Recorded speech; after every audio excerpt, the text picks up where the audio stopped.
আসসালামু আলাইকুম। এখানে হচ্ছে বসুন্ধরা রেসিডেন্সিয়াল এরিয়ায় আমাদের প্রজেক্টের পাশে আর কি রোডটা খুব নিচু ছিল আর কি। এটাকে উঁচু করার জন্য প্রথমে এখানে রাবিশ ফেলা হয়েছে। এরপর হচ্ছে হুইল লোডার, এটা এই যে মেশিনটা দেখতে পাচ্ছেন এটার নাম হচ্ছে হুইল লোডার। এবার এটা আরেকটা নাম আছে সেটা হচ্ছে ফ্রন্ট লোডার।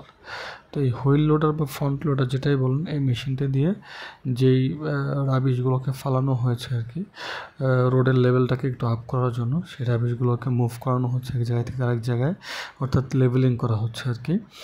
এবং এগুলো সব উঁচু উঁচু স্তূপ হয়েছিল যেগুলোকে লেভেল করা হচ্ছে যেন হচ্ছে রোডটা একটা স্পেসিফিক লেভেলে আসে। দেখতে পাচ্ছেন ওই যে ওইদিকে উঁচু উঁচু স্তূপ হয়ে আছে আর কি, এই ময়লাগুলো আর কি, অর্থাৎ রাবিশগুলো।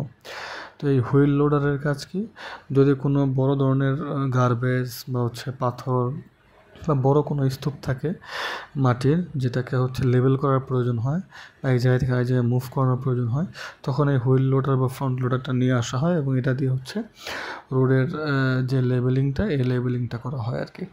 যখন রোডের এই লেভেলিংটা হয়ে যাবে, অর্থাৎ সয়েল লেভেলিং হয়ে যাবে, এরপর এটাকে প্রপারলি কম্প্যাক্ট করার জন্য রোড রোলার নামে একটি মেশিন আছে, এটা দিয়ে রোল করা হয়।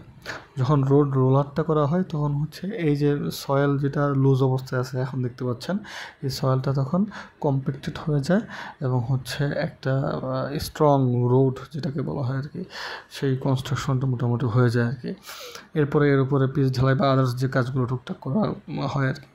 বাট এইখানে আমরা দেখিয়েছি হুইল লোডার বা হচ্ছে ফ্রন্ট লোডার দিয়ে বেসিক্যালি কীভাবে আমরা রোডের লেভেলিংটা করতেছি।